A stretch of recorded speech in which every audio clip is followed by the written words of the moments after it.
just got a notification that you moved money from our savings into your checking account. Can we talk about this later?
unemployment benefits had any effect on diminishing a return to work in some categories?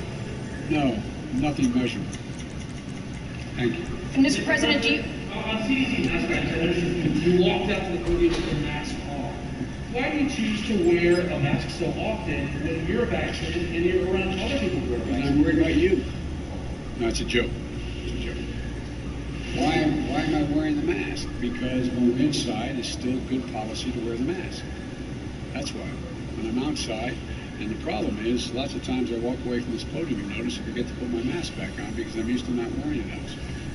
Mr. President, are you at all concerned about Vladimir Putin amassing troops on the border of Ukraine? Do you see that as a message to you, and could it impact your desire to have a one-on-one meeting with him? Does not impact my desire to have a one-on-one meeting, and you notice he had more troops before. He's withdrawn troops. There's still troops amassed, but significantly less than he had a month ago. So, You expect that meeting?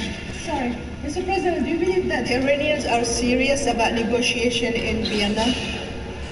yes, but how serious and what they're prepared to do is a different story, but we're still talking. Sir, you had a question. I had a question. Do you have any update on whether you'll be able to meet Vladimir Putin in June? Is that going to happen? How we'll be able to do it. We don't have any specific time or place. That's good. Thank Read, you. sir. Thank you.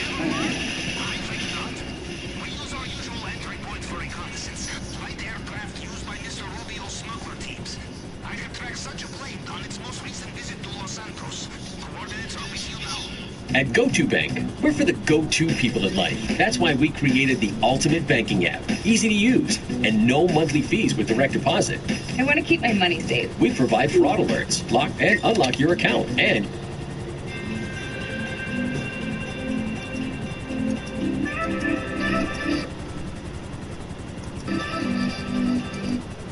President, do you...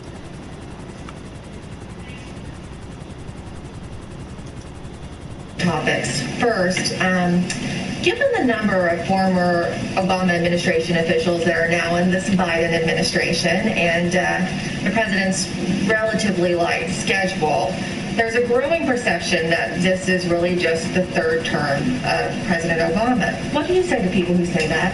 Who were saying that? Who's saying that? You hear that a lot in the media. Who in the media? Different people. Well, there was lots of questions about when you had Japanese Prime Minister Suga here on the one and only so far in-person bilateral head of state meeting. It was Vice President Kamala Harris who greeted the Prime Minister. Many people found that odd. She's already taking independent one-on-one calls with key allies like Prime Minister Morrison and Justin Trudeau. So I just want to get your reaction to people who question that. Well, it's hard to react when I don't know what people you're talking about. I will say that the president met with the prime minister, as you know, and had a full meeting, a full press conference afterwards, and they even shared a meal. So, and the president has had dozens of conversations and calls with world leaders, and should be no surprise that the vice president is also playing an important role, engaging with and having discussions with foreign leaders. It's more so than other vice presidents have. How so? I'd love to see the data. If you want to present that to us. Provide you with that sometimes, and we'd love to get your reaction on it. Would welcome it. Excellent. And then on the coronavirus,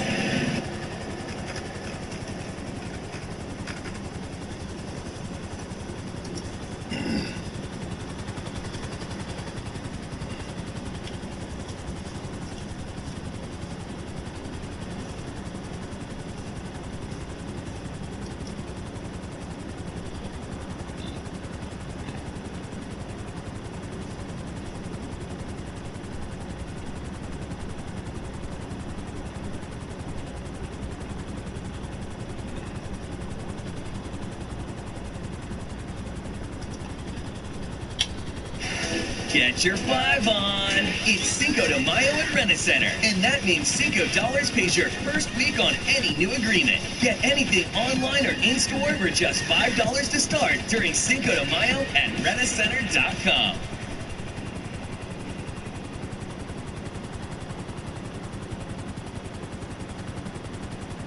In heaven, this little girl came up to me. She told me she died in your tummy. the pain that I suffered watching my son that close to death.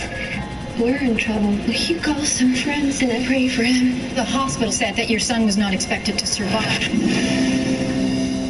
He's been out there staring for hours. You had a grandpa named Pop, right? He died when I was about your age. He's very nice. You saw my grandfather? Where did you see him? In heaven? Is this the man you saw? No, in heaven everybody's young. Is this him? Yeah, that's Pop. Honey, did you punch a kid in the nose? They're making Pop cold time. Is he gonna get a spanking? Heck no. She's going to teach you to hit without hurting your knuckles. I won't believe him. But everything he talks about is impossible. You saw heaven? What does it look like? It's beautiful. We all want to be supported, but we can't have our town turned into a circus. They don't believe me, do they? Some people might be afraid to believe. Don't be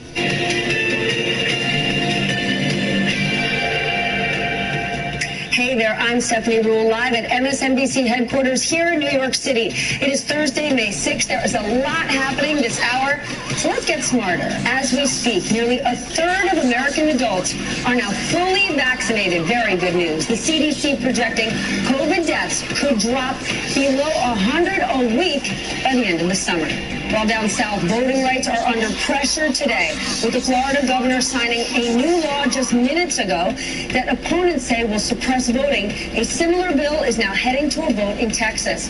And speaking of the South, President Biden heads to Louisiana to pitch his economic plans in Trump country later this morning. And Congresswoman Liz Cheney quadrupling down in her fight with her fellow Republicans, slamming her colleagues for siding with Trump instead of the truth. We're going to start right there. NBC's Leanne Caldwell is on Capitol Hill. Also with us, Eugene Daniels, Politico White House reporter and co-author of the Politico Playbook. Leanne, get us up to speed. Where are things with Liz Cheney this morning? Well, Steph, Liz Cheney is very unlikely to hold on to her seat as the number 3 position as conference chair in House Republican leadership. She has lost a tremendous amount of support among her colleagues, and she's lost the confidence of Republican leadership as well. Liz Cheney knows that she has lost this battle. She is not trying to keep her seat at all. She's not calling her members. She's not whipping them, and she's not trying to cajole them to vote for her when there's an expected vote as early as next week on her position.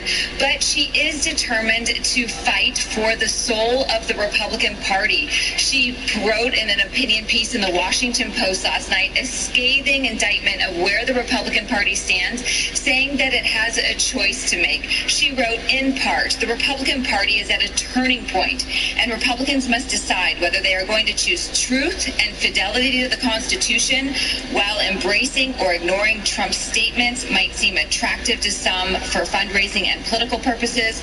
That approach will do profound long-term damage to our party and our country. We Republicans need to stand for genuinely conservative principles and steer away from the dangerous and anti-democratic Trump cult of personality. So Liz Cheney is extremely clear where she stands, even though she is likely to lose her leadership position. Meanwhile, there is an heir apparent in the wings. That's Representative Elise Stefanik of New York, who is a once moderate Republican from upstate New York, who has now fully embraced the former president and has also has been willing to, she backed the overturning of the Pennsylvania election results on January 6th, and it's a clear indication of where the Republican Party, at least in the House of Representatives, is going. Steph. In Liz Cheney's piece, she said, the world is watching, our children are watching, and remember, the whole world saw those horrific videos of the January 6th insurrection that former President Trump continues to lie about. Here's what I don't get, Eugene. Republicans keep saying this isn't about Trump. It's about working together as a team. But here's what I don't get. If this was about fighting for conservative values, let's look at that. Liz Cheney has a significantly better record when it comes to conservative voting. The American Conservative Union, let's pull this up, gives Cheney a lifetime score of 78. Stefanik, 44. Heritage Action for America has Cheney at 82, Stefanik at 56. How can they possibly say this is about policy? Look at their voting record. No, absolutely, Stephen. If you also look at, did you support Donald Trump during his presidency? According to the 538 Congress track, I was looking at it this morning, Cheney has a 92.9% in supporting Trump while he was in office. Stefanik is at 77.7%. So the question isn't, are you conservative enough? It's not, did you even support Donald Trump enough while he was in office? This is about who will spread the big lie. And Cheney has obviously made it very clear that she won't, and she's trying to push everyone else in her party to jump on board. She's clearly on an island, basically on her own in doing that, right? This is about her telling the truth. Trump lying, and Republicans are still scared of, frankly, pissing the former president off, right? She could have done like other members of the Republican Party. She clearly has ambitions past her current position, but she could have stopped talking about him, and they could have, instead of taking her lead, they don't want her to stop talking. They want her to be quiet and kind of get on board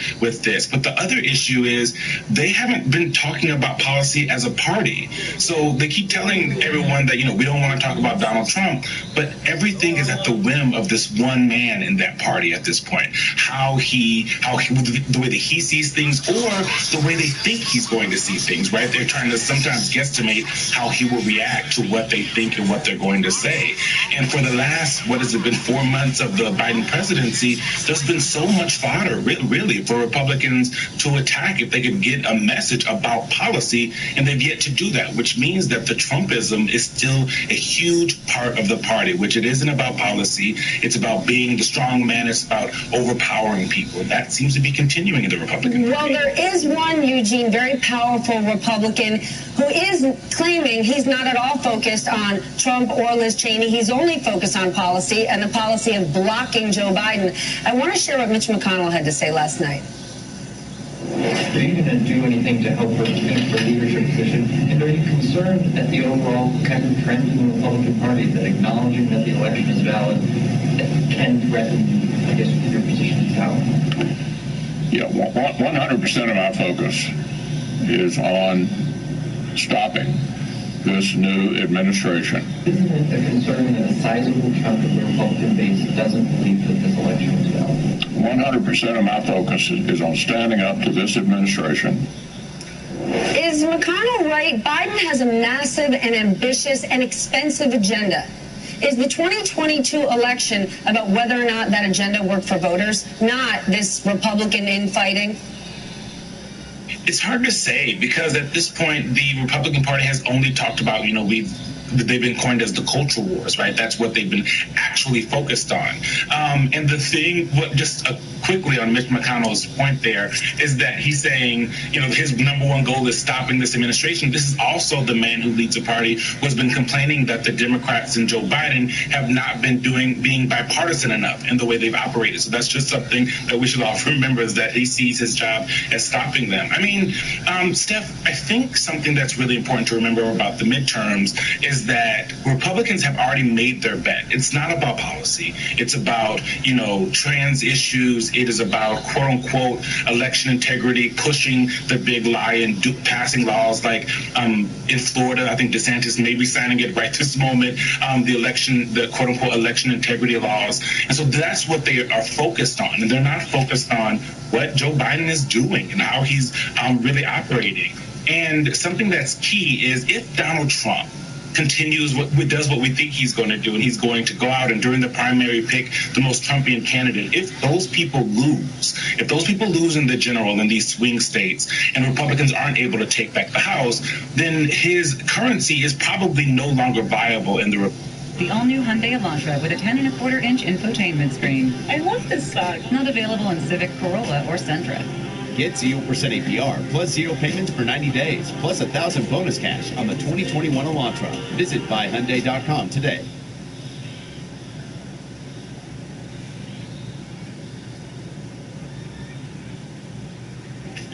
Managing our own Redshift instance was a massive headache. After using Panoply, it's just taken so much off of my plate as a CTO, just in terms of being able to connect a new data source and get it into our BI tool almost instantly. Get analysis-ready data in a few clicks with Panoply. Sign up for free today.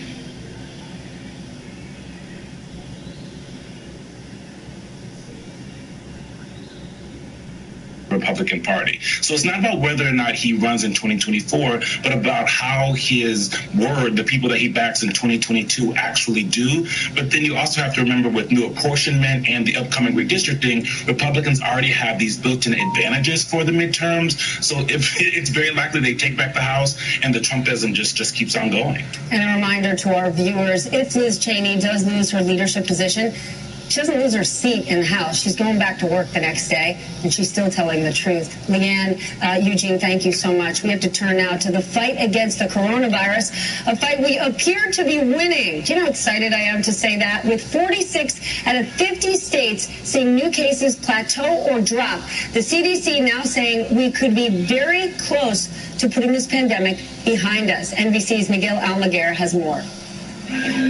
Stephanie, about 149 million Americans have at least one shot of the vaccine, but officials say that number needs to climb, especially for those who were hesitant or reluctant. This morning, signs of progress as the nation races to reopen amid a blitz to get more Americans vaccinated. And now the promise our future could more closely resemble the pre-COVID past. We are not out of the woods yet, but we could be very close. All of us are getting fully vaccinated, and continuing our prevention efforts can help us turn the corner on the pandemic as early as July. Top health officials say the country can achieve the president's goal, 70% of Americans with at least one vaccination by July 4th. But as the number of doses administered now dips to half what it was in April, reaching the reluctant requires more intense face-to-face efforts. I think they got incentives now. In neighborhoods, laundromats, and grocery stores, vaccine ambassadors are going into the community and trying to make shots less scary and more convenient. The greatest fear that we find is the fear of the unknown. In Kansas, some business owners are offering incentives, from wellness points to burger deals. I thought it was just a great way to get people excited. In New York, the traditional sounds of summer are returning sooner than expected, with Yankee Stadium and the Mets Citi Field admitting larger crowds later this month. Los Angeles is also moving into the state's less restrictive tier. Yeah, I'm excited. I like to get back out and just come into places like this. I'm fully vaccinated, so it's good. Health experts are now saying rather than expecting a national level of herd immunity, the U.S. may see some regions enjoying higher levels of protection. In San Francisco, where about 70% of adults have received at least one vaccine dose, new COVID cases are down to roughly 26 per day. This morning, a shot at hope for one city and a nation eager to move forward. Officials say Moderna is working on a booster shot. That would be a third dose given about 6 to 8 months after the second dose. They say it appears to be incredibly effective against variants. Stephanie, back to you. My gosh, for people who say don't listen to the scientists, if this doesn't prove science wins, I don't know what does. Let's dig deeper and bring in Dr. Scott Gottlieb, former FDA commissioner and a member of Pfizer's board of directors. Doctor, I'm amazed when I hear these numbers. The CDC, that is normally very conservative, is now telling us that deaths could drop below 100 a week by the end of the summer. What do you think? Look, I think the outlook is very good for the summer. I think we might still have a lot of cases. We might never really get below 5,000 cases a day or so. That's because we're doing a tremendous amount of testing and we're going to pick up a lot of asymptomatic infection. But I think hospitalizations are going to decline sharply and deaths are going to decline sharply because more of the vulnerable population, more of the people who are very vulnerable to COVID, older individuals and others, are being vaccinated. They're getting protected through immunity. So I think we're going to see the morbidity, the mortality, the death and disease from COVID drop sharply through the summer. Then do you think those who are a lot less vulnerable, i.e. kids, should get the vaccine? You're a parent. Do you think kids should be vaccinated? Well, look, Pfizer has submitted an application requesting authorization for 12 to 15, and the public reporting is that FDA is on the cusp of authorizing the vaccine down to 12. I think younger than 12 is going to take longer. We may have vaccines available for 12 to 15 in a short period of time, but I think the kids under the age of 12, you have to reformulate the vaccines into lower doses, and those studies are underway. That development's underway, but I think it's likely to come towards the end of the year if it's going to be available this year at all. It might be a 2022 event. Not when. Would you? You have kids. Would you vaccinate your kids? Yeah, I will. I mean, my kids right now aren't eligible by age, but they will be soon. So once they're eligible, once they reach the age of 12, I would vaccinate them. How confident are you that we currently have the tools to keep COVID variants from spreading again?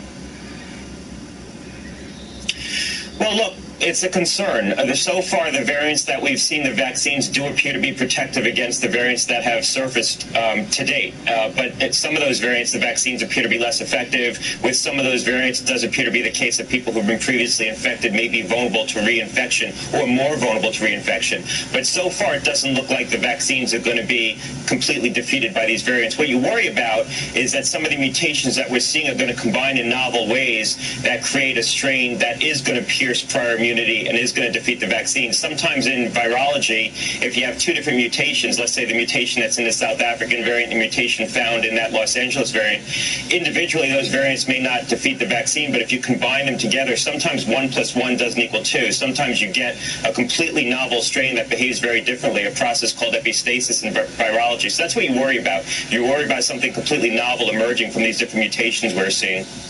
People and businesses took trillions of dollars from the U.S. government when we needed help. Now the government is saying, help us, and asking people to take this vaccine. And there's still a lot of people saying, no, don't tell me what to do.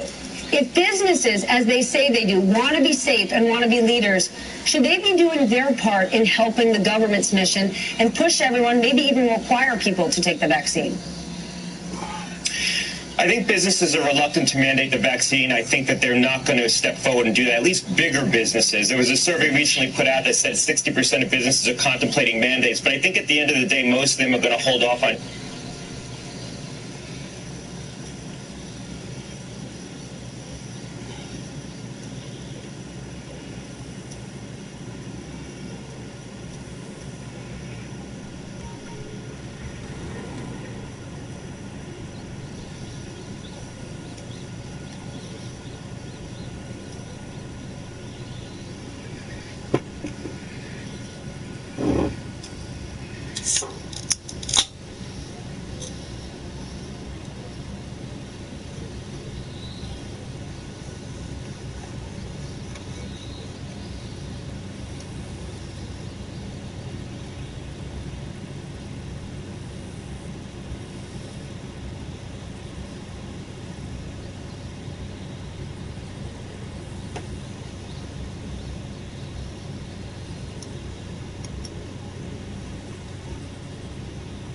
Twitter suspended several accounts for promoting statements from former U.S. President Donald Trump's blog this week and helping to evade the ban on his account.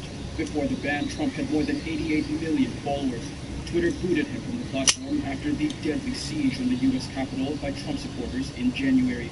On Tuesday, a page was added to Trump's website, dubbed From the Desk of Donald J. Trump. There he posts messages that can be shared by his audience through both Twitter and Facebook. A Twitter spokesman said in a statement, quote, as stated in our ban evasion policy, we'll take enforcement action on accounts whose apparent intent is to replace or promote content affiliated with a suspended account. A Trump representative said they had nothing to do with the suspended accounts. Twitter said Trump's ban is permanent, even if he runs for office again.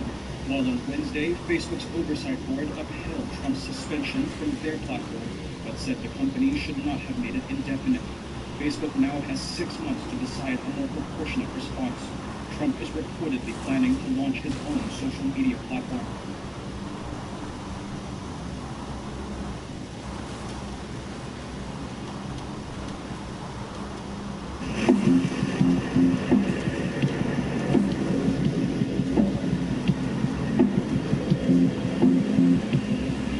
So in less than 90 minutes, Facebook's oversight board will determine if former President Trump deserves a second chance on the social media platform. The site banned him following the deadly January 6th attack on the Capitol, accusing him of inciting violence. And CBS News has learned that the board won't be looking at the entirety of his Facebook activity, but rather a single post. And Facebook says whatever the board decides to do, it will follow. So Professor Lawrence Tribe is here with me now. He's a professor of constitutional law, emeritus at Harvard Law School. Thank you very much for joining me, Professor Tribe. So, of course, Facebook and other social media sites, they're private companies, right? They can say yay or nay to behavior on their platform. But from a constitutional standpoint, can they be violating First Amendment rights by denying people the ability to post on their platform? No. First of all, let me say thank you, Anne-Marie, for having me. It's a complete myth to think that anyone has a First Amendment right to have a voice on a privately owned platform. I don't have a First Amendment right to be on Twitter or on Facebook or, for that matter, on CBS. If you were to decide that I'm going to propagate lies, and especially if I had some power the way Donald Trump did, that I was going to foment an insurrection, you would certainly have the authority to deny me a voice, a platform. And when Facebook says, well, we're going to do whatever this oversight board, which they misleadingly call a Supreme Court, tells us to do, that is just performance art. It would be like Big Pharma saying, we're not going to be regulated by the FDA or the Centers for Disease Control. Oh, no. We're going to outsource our morals to a Supreme Court of vaccines, and we will do whatever they tell us to do. Most of us would realize that that is a sham, that it's a fraud. Zuckerberg, very cleverly, through his PR machine, has gotten journalists around the country and around the world to focus on this phony decision that's going to be announced in an hour and a half from now. Whatever they announce, it doesn't really change the fact that this platform has algorithms that facilitate the propagation of reckless and dangerous speech that isn't protected by the First Amendment in any event, but certainly there's no First Amendment right to foment insurrection on a privately owned platform. That's nonsense. I want to talk a little bit more about what you just said, but I want to address this idea that the board is actually only looking at a single post. And actually, it sort of speaks to your skepticism about the board, because the thing about the board is that it is financed by Facebook, and Facebook has sort of defined its parameters. And I don't know if the board members made the decision just to focus on the one tweet, but this is, or sort of the one posting, not a tweet, we're talking about Facebook, but this is it right here, right? These are the things and events that happen when a sacred landslide election victory is so unceremoniously, viciously stripped away from great patriots who have been badly, unfairly treated for so long. Go home with love, in peace, remember this day forever. So that is the post that got him in trouble with Facebook. But I was sort of shocked that they were only looking at one post, because to say that this is a post that they believe incited violence, I think is only sort of a tiny, tiny part of the story. You know, the president had posted over and over again warning that the election was going to be stolen before the first vote was cast. How does this narrow focus, how do you expect this narrow focus, just one post, how do you expect it to impact the board's decision? Well, it certainly, as you point out, shows how phony the process is. Nobody in their right mind would look at somebody who has been fomenting violence and calling people to Washington and claiming the election was stolen and saying that the whole election is a fraud and encouraging people to be violent. Nobody in their right mind would look at just this one post out of context to ask whether this person has violated the terms of use of this platform. So you've put your finger on it. This is, in effect, Exhibit A for how ludicrous the enterprise is. It does make it more likely that they will say that he should be put back on the platform. And then you can imagine that Zuckerberg and Facebook will say, you see, the platform has an independent Supreme Court. We're not in their hip pocket. We said he should be pulled off, and they told us to put him back on, and we're going to do what they said. And of course, thereby increase our reach and our revenues and cause more violence and foment more falsity. It is profoundly misleading. It would be as if Big Tobacco said, we're not going to listen to any governmental oversight or allow ourselves to be sued. We're simply going to create a tobacco Supreme Court of people that we select, people that we pay, people who will do our bidding, and people who will disagree with us when it's convenient. we really should not allow ourselves to treat this as a significant event. We should treat it as a deliberate performance art, a deliberate performance that is designed to distract our attention from the real problems of platforms like this that have enormous power.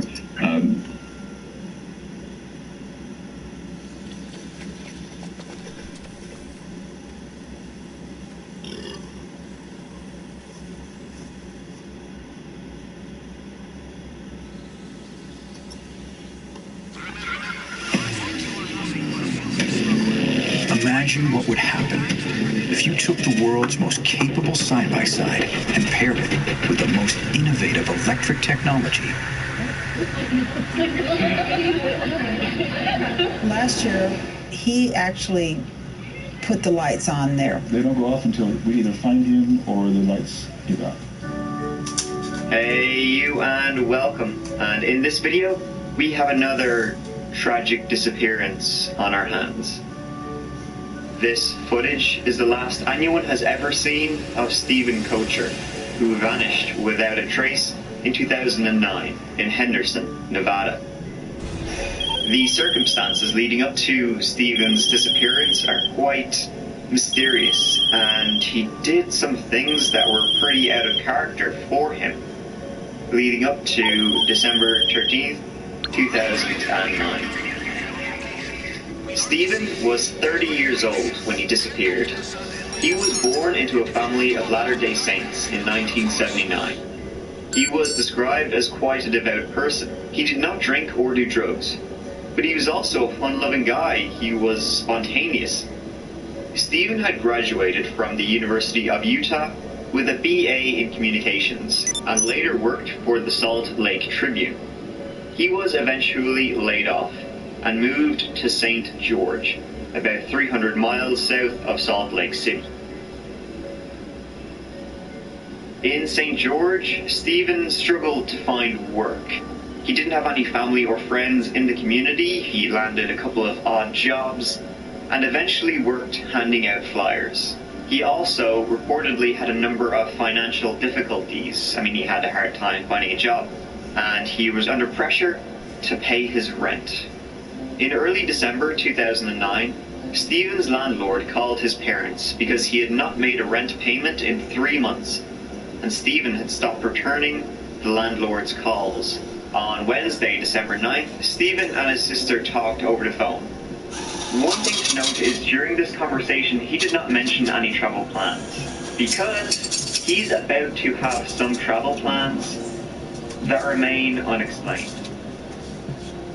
That night, Stephen talked to his dad on the phone about the rent, but Stephen apparently downplayed the situation, and he seemed to even have been pissed off that the problem of him paying rent was relayed to his parents. The next day, or even that night, Stephen got in his car and he started driving.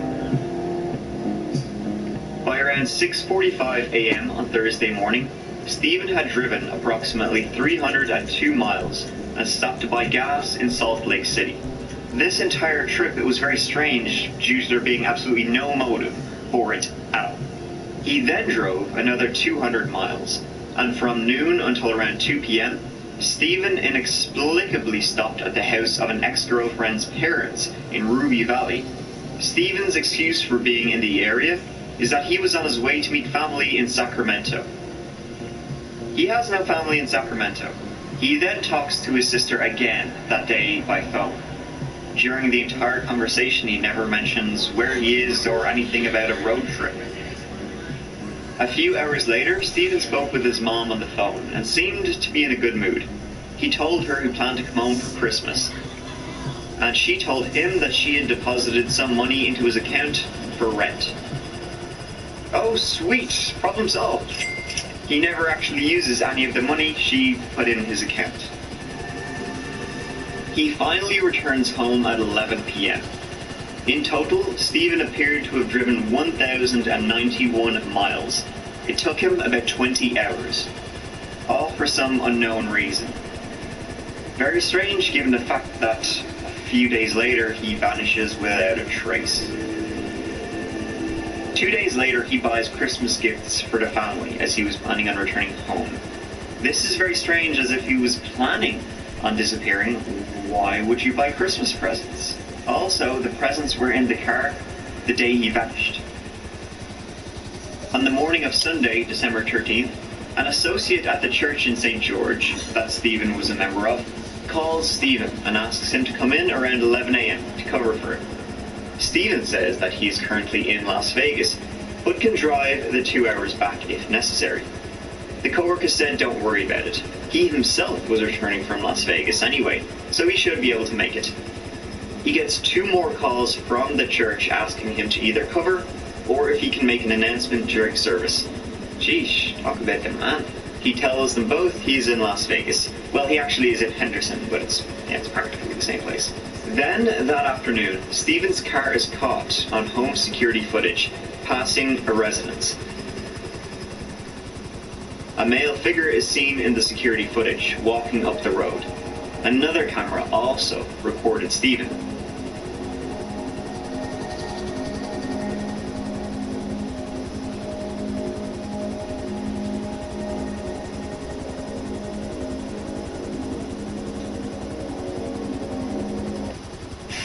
Get your 5 on.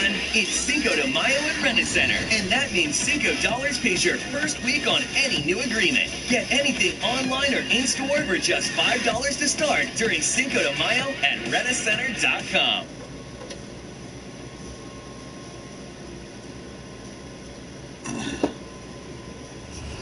If you haven't checked your car insurance rates recently, you're probably overpaying. Alright, so this is my... The next we know is that his voicemail was checked the next morning. And that's the last activity that there is. Stephen was reported missing on December 17th. The last we know of where Stephen was is due to the pings from cell towers. Although he parked his car in a nice retirement neighborhood, the last ping to his phone was way to the north of that, in a pretty sketchy neighborhood. We have no idea why he was there. The mysterious road trip he made has never been explained, and he never mentioned it to anyone. One of the most prevalent theories regarding Stephen's disappearance is that he decided to disappear, either by committing suicide or running away. The major source of support for this theory is that Stephen was in debt and experiencing pressure financially. Members of his family have said that Stephen was somewhat unhappy with his current circumstances and have suggested that he could have been depressed. As days go by, I start thinking about suicide. Thinking he's pretty in a rough state of his life. But buying Christmas presents before you vanish is an odd thing to do. We see Christmas presents in the car. So somebody who is thinking about this, in my mind, isn't trying to disappear. And if Stephen did commit suicide, who checked his voicemail the next morning? Why did he leave his car in one neighborhood and then walk all the way north to a sketchier one? Stephen had no known connection to the neighborhood where his car was found. Many people seem to believe that Stephen became, perhaps unknowingly, involved in some kind of money-making scam or lucrative short-term work. This is supported by the fact that Stephen, when observed in the surveillance video, he leaves his car and heads out just before 12 noon local time, almost as if he had an appointment. It certainly seems as though the man in the video was walking to a specific house or to an unseen waiting car. Could Stephen have met with foul play while in Henderson? My working theory is that he thought he was going to something there, like an interview, an opportunity, and something went terribly wrong. One Redditor came up with an interesting theory which supports this. I think he got a job delivering foreclosure notices through Craigslist or other websites. I could be wrong, but I believe when people are hired to deliver foreclosure notices in person, it's not as full employees, but as independent contractors. It's all kind of sketchy. He didn't tell anyone because he may have been ashamed of the job, and also didn't want to tell everyone he was working only to get humiliated again with another layoff. Income from this employment would also explain why he wasn't using the money given to him by his parents. This was at the height of the recession, and Las Vegas was hit very hard by it. This would also explain why he went on a rather bizarre long drive in the days before his disappearance. He was delivering notices of foreclosure to people. He was there in Las Vegas to hand deliver a foreclosure notice and came across a particularly violent homeowner. And when you deliver them, it's always better to park down the street and walk up to the residence. The sound of the car driving up and the door shutting and the driver walking right up to the house, all of that puts the already on edge homeowner in a state of alert. You deserve to be compensated after an auto accident or an injury caused by someone else, but the process can be very confusing and the insurance companies... People are much more likely to come to the door when they are surprised by a knock or bell without any noise from a parking car. Stephen was killed by some angry hothead who reached his last straw. I would investigate the foreclosure history of every house in that area, as well as police records for all owners for a violent past. Could that be what happened to Stephen Kocher? It's certainly a possibility. But what remains is we still have no idea of his whereabouts, or even if he's alive 10 years later. Thanks for watching. I'll see you real soon, as always, in the next video. Mike out.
hear you. Just go ahead. I hear you. Trying to run it back?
Pretty much, it's the gift of literacy.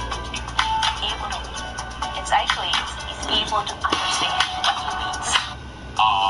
So this just happened. Look, so former Bad Boy Records rapper Black Rob sparked immediate worry after DJ Self shared a disturbing video of the woe rhymer speaking from a hospital bed last week. Looking gaunt and physically drained, Black Rob was clearly not in a good space, but nobody was exactly sure what was going on. On Sunday, April 11th, a video of Black Rob surfaced online, revealing that he was out of the hospital. Now fans are even more concerned. In the clip, Black Rob says that he's essentially homeless and in constant pain. Yo, man. I mean, I've been dealing with this, man, for 5 years.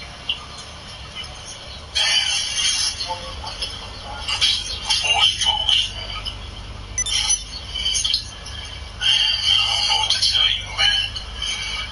It's crazy. It's hard, man. You know what I'm saying? I don't got no house to live in. Except probably, man, apartment, man, for me and my man be trying to get together, man.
released from the hospital.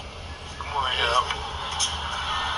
As we going through the day, we just gonna give an update. Black Rob just got discharged from the hospital. I'm not saying, the way the world tends to it,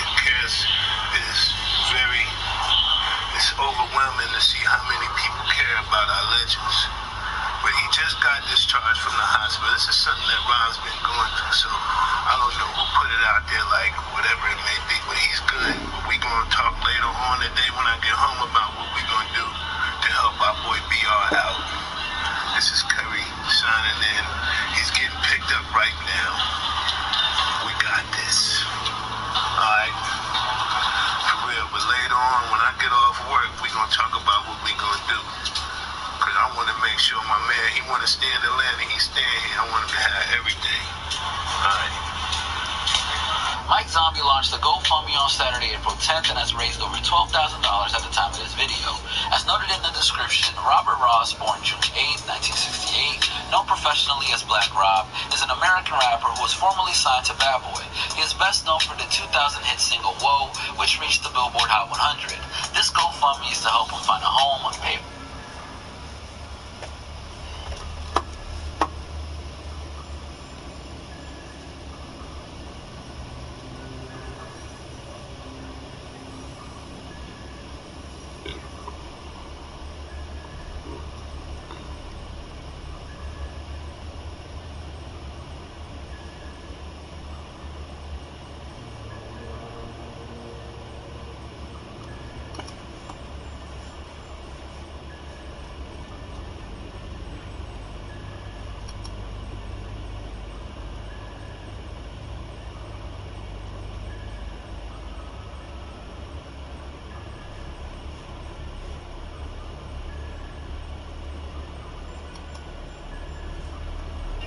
Earn a degree but can't find a program that fits your schedule? Well, I have great news for you. Now to a violent attack caught on camera. It shows an armed robber brutally beating a man with a crowbar. We're going to show you the video because investigators need help finding the attacker, but we have to warn you, the footage is disturbing. The man is seen carrying a gun, pointing it directly at the 64-year-old victim inside of a small auto business and car wash. This happened Tuesday off Telephone Road near Brace Street in southeast Houston. The man pulls out a crowbar, uses it to strike the victim several times. After a brief struggle, the victim tries to escape. The attacker ties him up and drags him around the office. That victim says he was just doing his job. I'm trying to make a living, take care of myself, take care of my family. The luckiest part is my wife was not in the office. It would have hurt me more if anything happened to her. So I'm counting my blessing. If you have any information, call Crime Stoppers at 713-222-TIPS. There is a $5,000 reward, and you never have to give your name.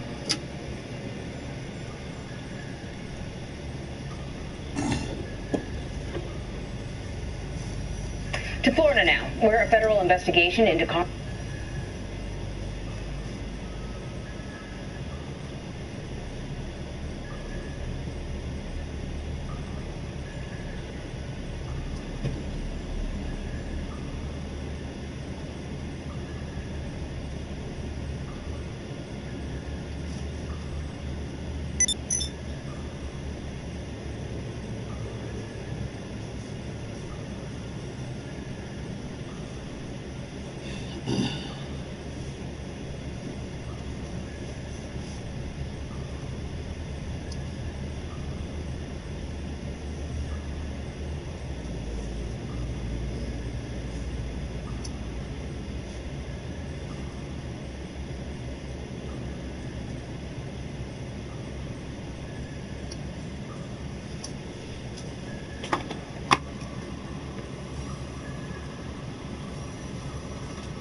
Yes, sir.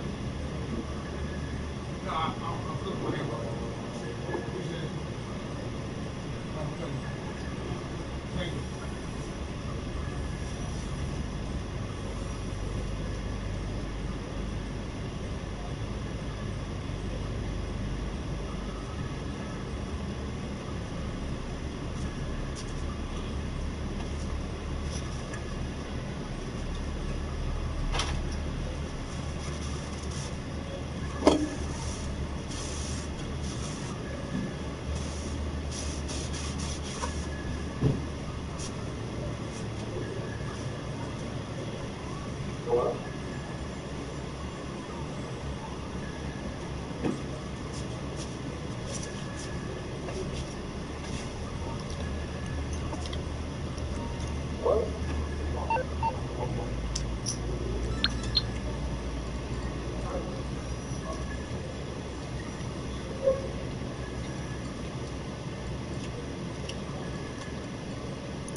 You know what's good?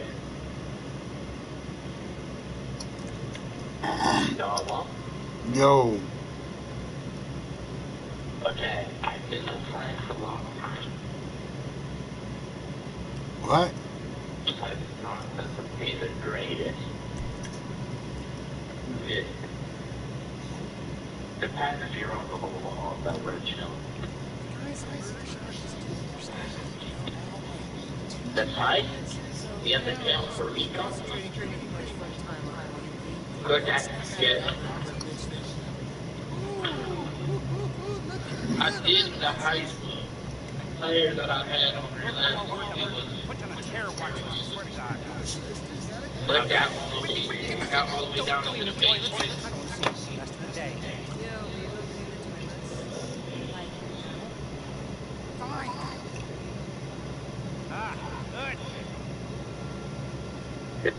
Let me see your entry points, dog. No. Let me see your entry points. I'm supposed to look here. Okay. Let's see what shit. We go to the waste disposal part. You only have waste disposal? Yeah. Okay, fuck it. I wanted to do it so we could get the freaking the most time for the goddamn hacker. You said what? I want to do it almost self so we have the most time to hacker. Wait, what hacker do you have? Just I know how to. I got the hack down pat.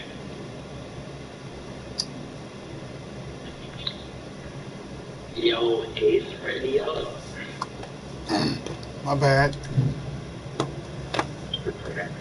Oh, you got to ready up RTC. Yeah. Give me 25%. Give me 25%, man.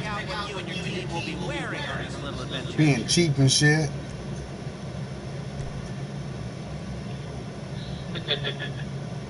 It's cool. You're lucky I don't need the money. Yeah, I'm not doing this for the money. I'm just doing it for the game.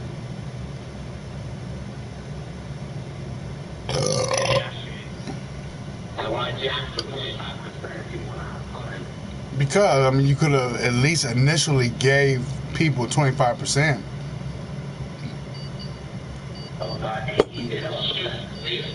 Because we are doing. Oh shit, you have to wait faster. Shit, it doesn't look your fucking house.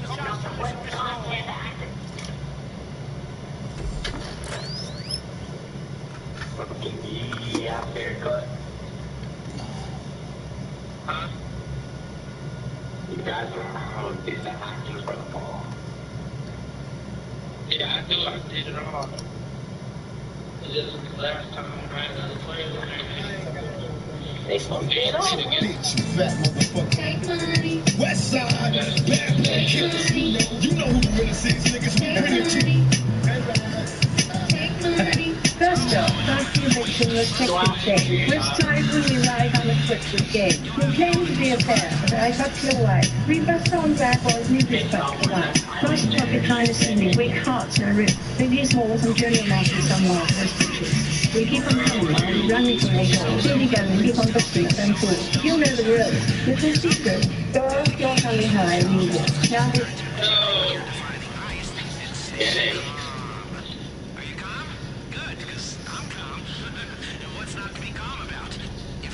Yo, hey, you know we're talking about that.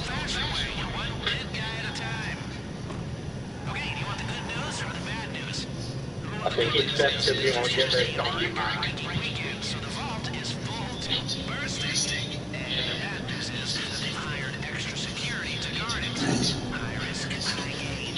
You did all the preparation stuff.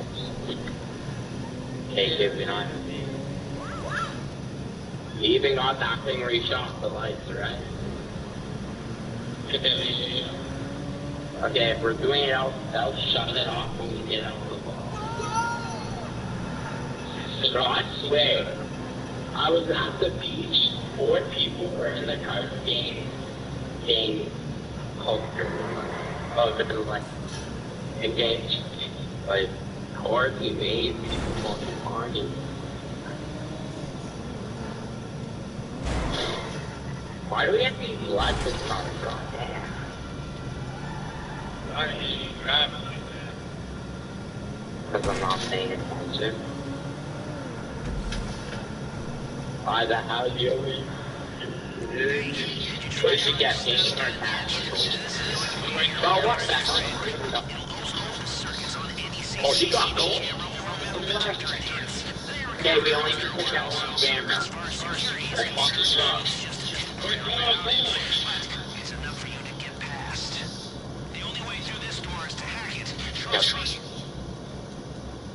Let me hack it. Let me hack it. Let me do it. I got it. Oh, I can't do this bullshit. Right, let me know. I got it.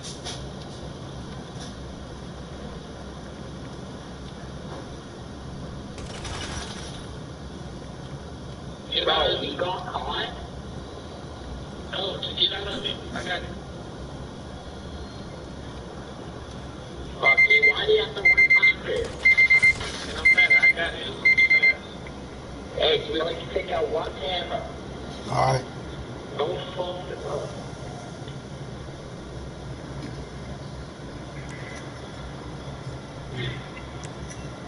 Why you got images on your phone? Yeah. If it's the fingerprint, hell yeah. No, it's not the fingerprint. That's... Yeah, why did you choose the actor? I didn't even know what data I did this. You did that around crap. Yeah. I paid to walk out the easy hackers of us when we could get. You have to destroy the single gem.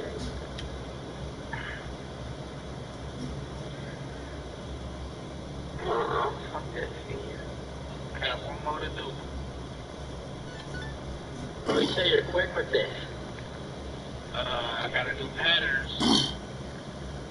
Yeah, I swear, if we have patterns for the wall, I'm dead. I'm joking. Are we got patterns for the wall?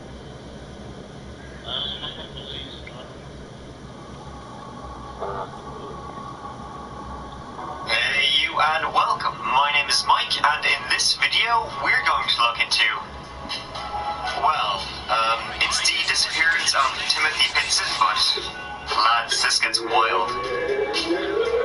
Timothy Pitson went missing in 2011, and then, bizarrely, reappeared in 2019. Or did he? Let's look into the disappearance of Timothy Pitson and the just bizarre events that happened after.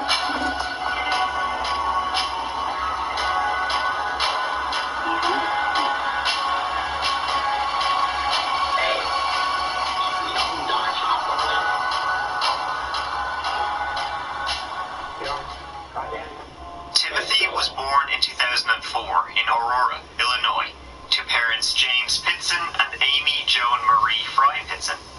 The family were by all accounts fairly normal. Timothy was described as extroverted and energetic, a happy, playful kid. In the years following Timothy's birth, however, James and Amy, they hit a rough patch in their marriage. Amy, who had been divorced 3 times before and had been taking medication for depression.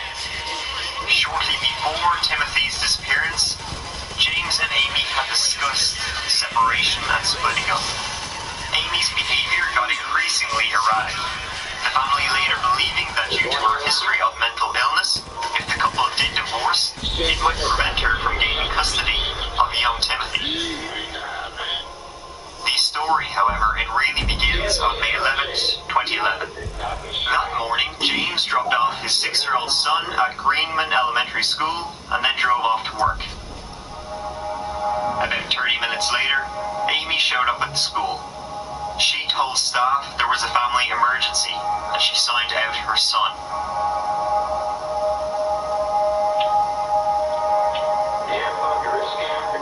As you can imagine, no, there wasn't any family emergency. James, at the meantime, he had no idea Timothy had been picked up from school. He only found out he was gone when he came by the school later that day to pick him up. James checked the house and Amy's work. He called her phone, but it went straight to voicemail. The next morning, May 12th, James reported the 2 of them missing. Amy never returned James's calls, but she did check in with her mother. She told her mom they were fine, and they'd be home in a day or 2. She said she just needed some space. She also called James's brother. She also told him everything was fine. But she did say these startling words, "Timothy belongs to me." Her friends and family were frantically searching for Amy and Timothy. The mother and son were on a vacation of sorts. They went to a zoo near Chicago, and then a resort in Wisconsin. Timothy seemed to be having a great time going to all these places with his mom. She also brought up toys, and they seemed to be spending some quality time together. Which is what makes what happens next all the more tragic. Timothy was last seen on security camera footage at about 10 a.m. on May 13th, 2011, when he and his mom checked out of the Kalahari Resort in Wisconsin. Shortly after 8 p.m. that night, Amy was spotted on surveillance video at a grocery store in Rockford, Illinois. She was alone. She checked into the Rockford Inn in Rockford that night at about 11:15 p.m.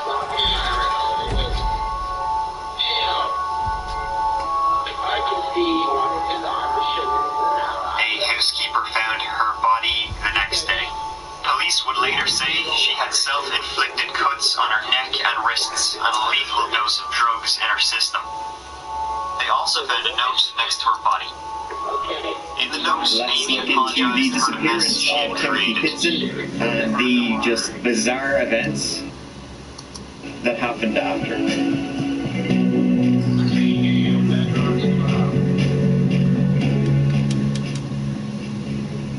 We should all go to a party. I'm just trying to Timothy was born in 2004 in Aurora, Illinois, to parents James Pitson and Amy Joan Marie Fry Pitson. The family were by all accounts fairly normal. Timothy was described as extroverted and energetic, a happy, playful kid.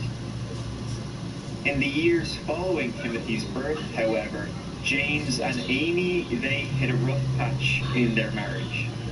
Amy, who had been divorced 3 times before and had been taking medication for depression.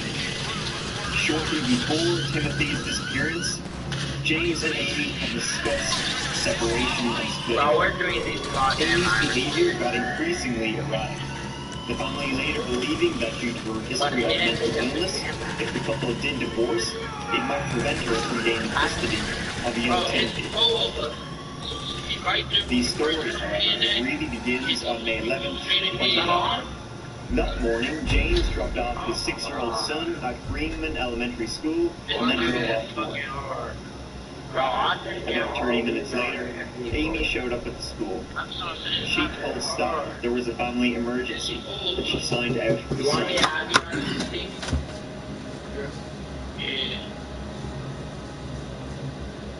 As you can imagine, no, there wasn't any family emergency. James, at the meantime, he had no idea Timothy had been picked up from school. He only found out he was gone when he came by the school later that day to pick him up. James checked the house and Amy's work. He called her phone, but it went straight to voicemail. The next morning, May 12th, James reported the 2 of them missing. Amy never returned James's calls, but she did check in with her mother. She told her mom they were fine, and they'd be home in a day or 2. She said she just needed some space. She also called James' brother. She also told him everything was fine. But she did say these startling words, "Timothy belongs to me." While the family were frantically searching for Amy and Timothy, the mother and son were on a vacation. They went to a zoo near Chicago, and then a resort in Wisconsin. Timothy seemed to be having a great time going to all of these places with his mom. She also brought employees, and they seemed to be spending some quality time together. Which is what makes what happens next all the more tragic. Timothy was last seen on security camera footage at about 10 a.m. on May 13, 2011, when he and his mom checked out at the Calvary Resort in Wisconsin. Shortly after 8 p.m. that night, Amy was spotted on surveillance video at a grocery store in Rockford, Illinois. She was alone. She checked into the Rockford Inn in Rockford that night at about 11:15 p.m.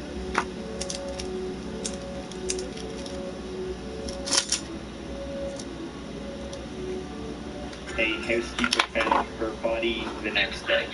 Police would later say she had self-inflicted cuts on her neck and wrists and a lethal dose of drugs in her system. They also found a note next to her body. In the note, Amy apologized for the mess she had created and explained that Timothy would never be found, but was safe with people who would take care of him. What that means, your guess is as good as mine. During the investigation, it was found that Amy's cell phone was missing. An examination of her vehicle revealed that it had been parked in a grassy area, possibly near a stream, but close to a highway. After extensive searches of possible locations where this could have been, nothing was found.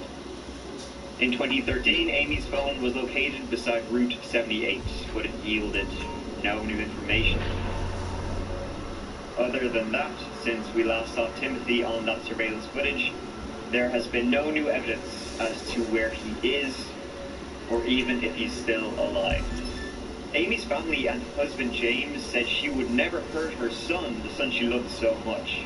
There's no real evidence that she did in fact kill him, and it did seem she absolutely adored him. In the note she left, she says that he is safe. What this means, nobody knows. By safe, it could mean gone. Amy was suffering with severe mental illness. Given how badly she was struggling, there is a strong possibility that perhaps she was delusional and thought that by ending Timothy's life, She was in fact helping him, or doing what she thought was the right thing. Maybe in taking him to the water parks and the zoos, she thought that, in a sense, this would be the perfect last days for a 6-year-old boy, and she wanted to make them, those final days, the happiest of his life. On the last day he was seen, May 13th, we have 2 pieces of security footage. One taken in the morning, one taken in the evening. Timothy is only seen in the morning footage. In the evening footage, she is alone. She's also wearing different clothing in these 2 videos. Perhaps she had gotten blood on her clothing and needed to dispose of them, which is why she's wearing different items. One of the last conversations she had with the family was with James Stewart saying, "He belongs to me." And so she possibly killed her son before killing herself. James Pitson has stated that he believes his son is still alive. And then something very peculiar happened.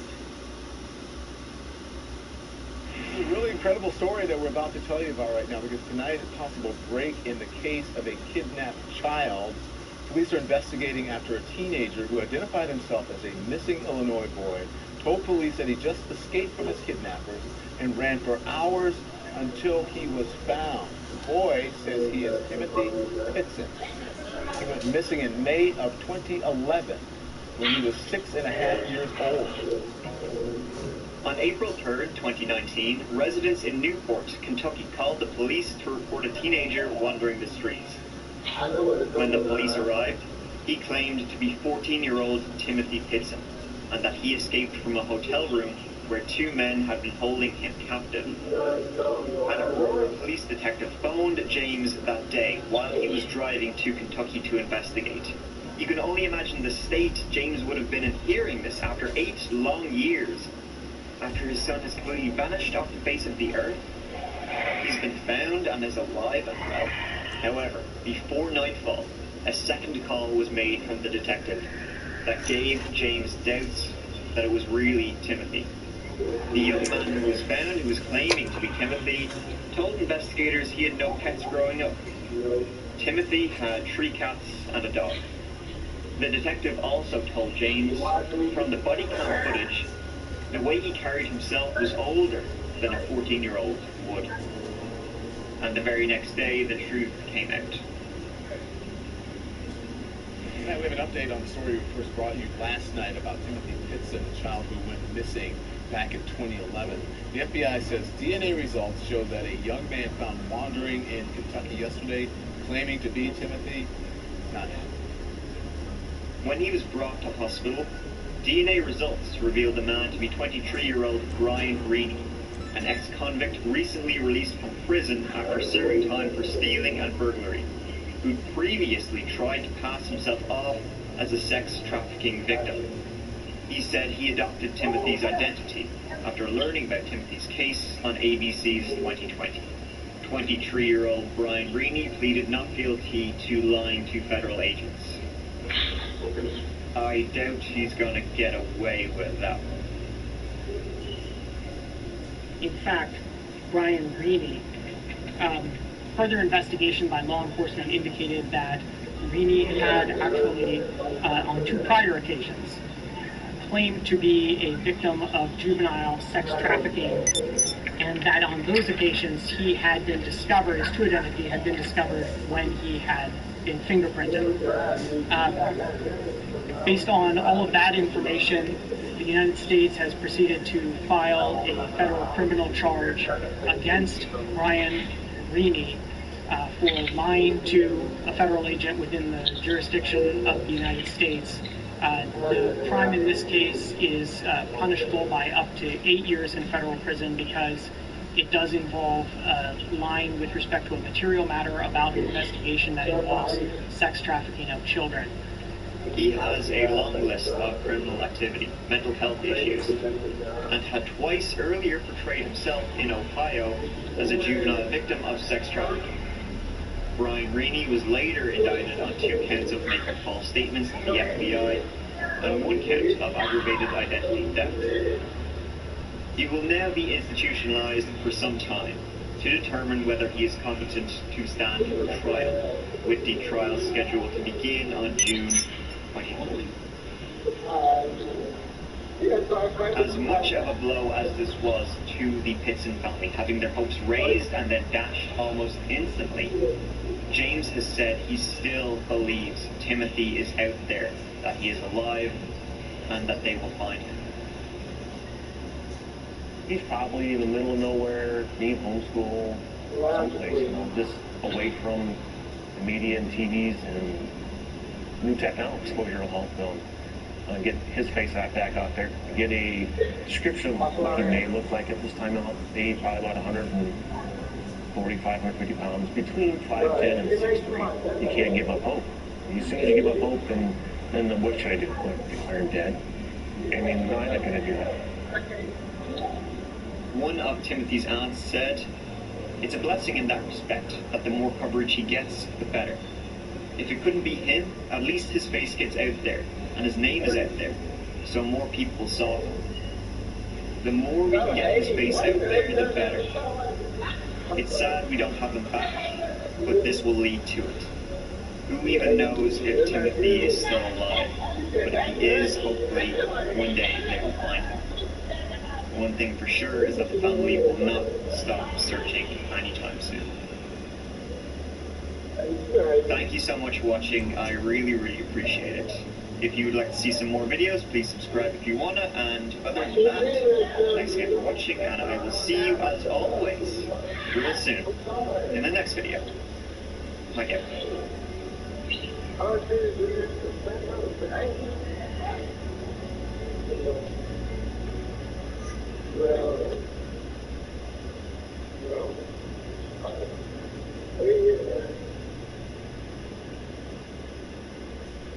This is a story of the anguish of Kern County families whose loved ones were brutally murdered 2 decades ago. The families want this story told, but to tell it, it is necessary to describe vicious sex assaults. These descriptions may be too intense for some viewers. It's incredibly uncommon for that to happen. It was surreal. She had a lot of defense wounds on her hands. Someone is killing women in Bakersfield. Her daughter will live with that pain for the rest of her life. Certainly don't want to alarm the public at this point. We knew that she had been stabbed multiple times. A rash of murders paralyzing the city. It never goes away ever. It is so brutal. Really weird. But I do believe they need to be informed. It's unusual. And especially when I'm maybe out walking in the middle of night. She, too, was repeatedly stabbed to death. This is a special edition of 17 Minutes.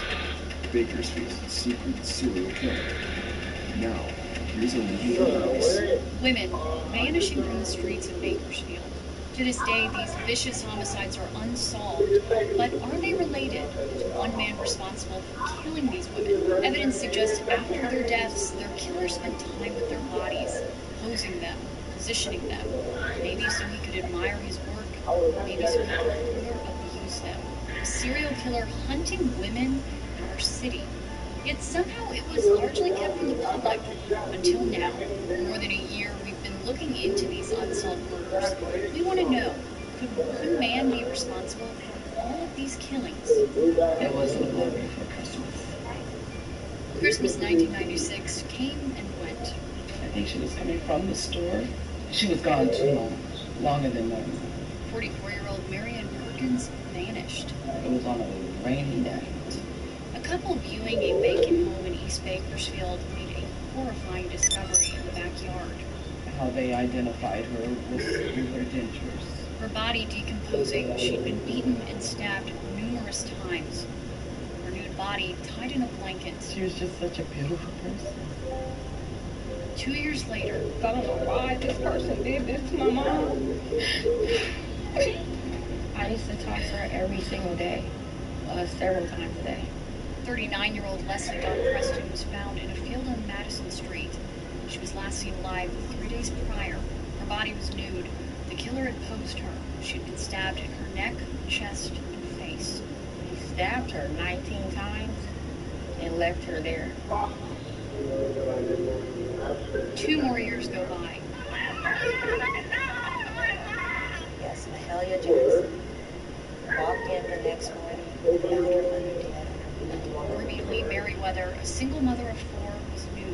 stabbed 18 times. And sexually assaulted. There was no forced entry to her home. It was clear that Ruby had tried to escape her attacker by crawling under the bed. The detectives are out right now going door to door trying to locate any witnesses that might have seen her in the last couple days. We had to take care of each other. From wherever she left off, we had to pick it up, and that's harsh. 6 months later, 11 days before Christmas. On the morning of December 14th, they say a tractor repairman finds the body of 27-year-old Katrina Antoinette Pink near Ridgeview High School. The 27-year-old's t-shirt was pulled up, her pants pulled down, with long, deep gashes across her neck. She was last seen 2 days before at the Tropicana Motel on Union Avenue. 1 month later, Billie Jean Bear was from a small town in Alaska. She'd had a tough life. She came to Bakersfield on a bus with $10 in her pocket just a few months before she was murdered. The 42-year-old was riddled with stab wounds to her neck. She is left with her pants and underwear pulled down. The murders of Katrina Pink and Billie Bear were clearly similar to investigators and 17 News reporters. Both had previously been arrested for prostitution and were known to work the Baker Street and Union Avenue areas. And the most obvious similarity, the murderer used a knife. For now, police are not calling these murders the work of a serial killer. But until they're certain, they are asking you, especially if you're a woman, to use extra caution when going out at night. But that was 2001, and despite that warning, 3 months later, another woman was murdered. They found the man on the sidewalk. Blood soaked the concrete near the train tracks of East Bakersfield. How long did she lay there?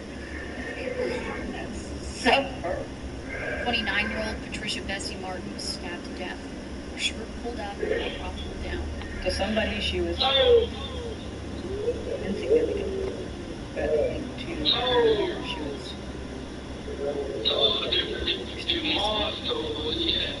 Patricia Martin.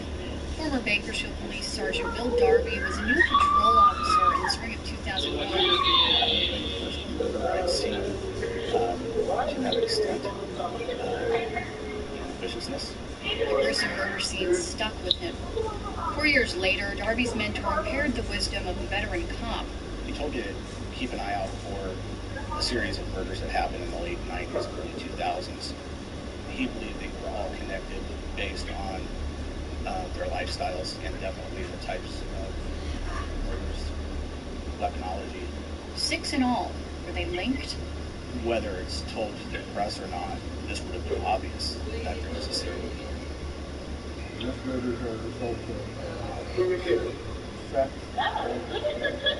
Now retired, Greg Laskowski analyzed thousands of Cook County crimes during his 30-year career. Murder, then you may look at it on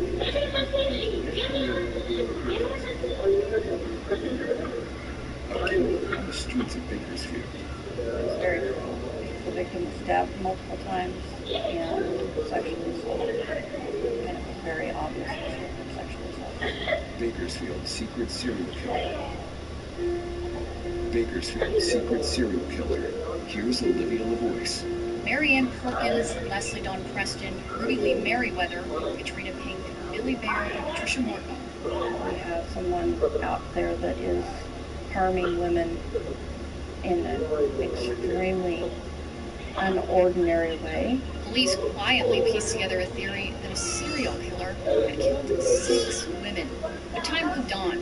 The cases of all the victims grew cold until... Nice gentleman was Gypsy Rose. It was a few days after Thanksgiving, 2007. Gypsy Rose was working Union Avenue. He had paid me, and it was triple, real aggressive, real rapid. Pulled out a knife. She'd been raped before, but she'd never experienced anything like this. It was humiliating, it was dirty. If I had gotten any kind of feces on the seats of the car, he made me better. Even more horrifying than the violent sexual assault. He had told me that there were women, they went behind dumpsters, in his basement, in his car. He told me that if I didn't be quiet, that I was going to end up like some of the other girls. She says he held her for 6 hours. What really honestly saved my life was that street cleaner that came around the corner. Badly beaten and naked, she took the one chance to survive. A month later, Christmas Eve 2007, another prostitute got into a man's car. Suddenly he became violent. She begged to be let go, and after hours of assaulting her, he told her to get out of his car. On March 19, 2008, the car pulled up to a woman working as a prostitute on Union Avenue. Once she was in the car, the man locked the doors and said, "You're mine now." Hours of brutal beatings and savage rape followed. The victim was sodomized and forced to eat her own feces. When she jumped from the vehicle and tried to run, the rapist hit her with his car. He drove 5 blocks, swerving to shake her loose, and slammed on the brakes, causing her to fly into this ditch behind a clinic in downtown Bakersfield. The woman woke up naked and battered, but thanking God she was alive. 3 days later, yet another woman working as a prostitute got into a man's car off of Union Avenue, and as they began to engage in sexual activity, he stopped, looked at her, and said, "You know what I really want? I want to keep you." He choked her until she passed out. When she came to, the man shoved her out of the car, nude from the waist down.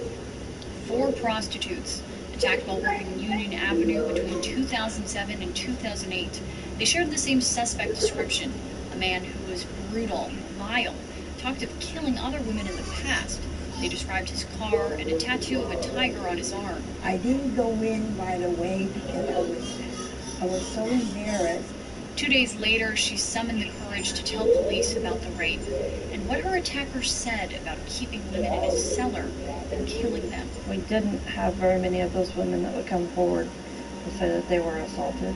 Crime scene technician Sherry Hill worked with one victim to create a composite sketch. The rapist, eluding capture, is now on detectives' radar. 2 days after the last assault, patrol officers on Union Avenue spotted a car with a cracked windshield. Looking closer, they realized the car matched the vehicle description of the serial rapist, even down to a wiper that was missing, matching one of the victim's stories. They pulled over the gold Mercury and found the man driving the car matched the suspect description, from his physical features to tattoos and gold necklace. His name, Michael Charles Brown. Officers brought Brown in on a traffic violation, ready to question him about the 4 assaults. He seemed intelligent. He seemed calm. We knew certain facts that were indisputable, fact, and he chose to lie. But all 4 rape victims positively identified Brown as their attacker. Ultimately, DNA recovered from 3 of the Union Avenue victims matched to Brown. As prosecutors were building their case against the suspected rapist, the 33-year-old's DNA was entered into the nationwide DNA database, CODIS, another match. 9 years after Ruby Merriweather's daughter ran out into the streets, screaming for her mother, finally a DNA match. I could tell he's sick. I mean, who would even find that in their, take that in their mind to do someone like that? Michael Brown's DNA was found in feces located on Ruby Merriweather's body. Brown was 25 years old when the murder occurred in 2000. Investigators to this day have no idea if the pair knew each other or how Brown got into her home. Brown denied everything. No explanation for why his DNA was at the Merriweather crime scene. I thought that we would be able to finally close several cases. Asked her how many more families it was. Said, "I know it's more families." All eyes are on Michael Charles Brown, born into a big family in the small central Mississippi town of Grenada. With family in Bakersfield, he visited periodically. He even spent a year attending Highland High School. In the summer of 1996, Brown made the permanent move from Mississippi to Bakersfield after being discharged from the Army. None of Brown's friends or family wanted to talk to me about how Brown spent his time in Bakersfield. I'm waiting to be replacing the reporter but I called him before. I'm doing a story up with your son Michael and I just and I Wait, can I give you a letter? At this point in the investigation, detectives have very little to go on. Two things have been determined. There was no sign of forced entry, and the victim was last seen about 10 o'clock. Homicide Detective Bill Darby was reviewing the Ruby Merriweather case in his office. Looking into that case, and I was looking at crime scene photos, so a police service technician had walked in and just to shoot the breeze, and she says, "Oh, I took those pictures." He said, "We just came back, a DNA hit." And she said, "In Kathleen's case, there's a DNA." And I said, "No, this is Ruby Merriweather." It was almost like you could see it in her thing. This is really weird. You know, this looks just like the pictures I took of Kathleen Heisey's. Puzzled over two different crime scenes, the technician confused the July 1998 bloody murder of beloved elementary school principal Kathleen Heisey with the pictures taken at the Ruby Merriweather homicide from 2 years later. The similarities, I'll just say, are obvious. The similarities are incredibly obvious. But Darby wasn't the first person to notice. I had seen very many homicides at that point, but this was unique. Single mother, 50-year-old Kathleen Heisey was, by all accounts, a very unlikely target for murder. Hey, sweetheart. I talked to Lonnie just a few minutes ago. June 30th, 1998. And today is Monday. It is almost 7:30. The voicemail to her daughter is the family's last contact with Kathleen. Anyway, there you have it. Love you. Bye. She was most likely dead within hours of making that call. Her case almost never left my desk in my entire career. Between Ruby Merriweather and Kathleen Heisey, both of the victims were stabbed multiple times. There was no forced entry, and it didn't seem like the killer was in any hurry at either crime scene. There were similarities in what was actually done to each victim. The Merriweather murder, the Heisey murder. They weren't identical, but they were similar. Kathleen Heisey had no criminal history. She had come from a well-known Kern County family, and her case, unlike the others, received massive media attention. For the first time in years, the unsolved murders were linked and pushed to the forefront. The theory started to arise that they were possibly related to Kathleen Heisey. The victimology, for lack of a better term, is just so far off that no, you wouldn't put those together. In hindsight's 2020. You can go into certain aspects of both cases, which we have, and see a lot of things that we should have seen. A rash of unsolved murders plagues Bakersfield. Have investigators caught their man, Bakersfield's secret serial killer? Bakersfield's secret serial killer. Here's Olivia LaVoice. Memorial Day weekend, 2001. We were made aware of a case by one of the detectives of the case with Wendy Kyle. There's nothing worse than losing a child, especially in this horrific way. Firefighters responded to a house fire on Circle Drive in Oildale. Inside was the body of 24-year-old Wendy Kyle. Details of the crime scene matched some of the others. She was found near the foot of the bed, partially nude, and stabbed numerous times before the fire was set. And I feel like I've lost a part of me.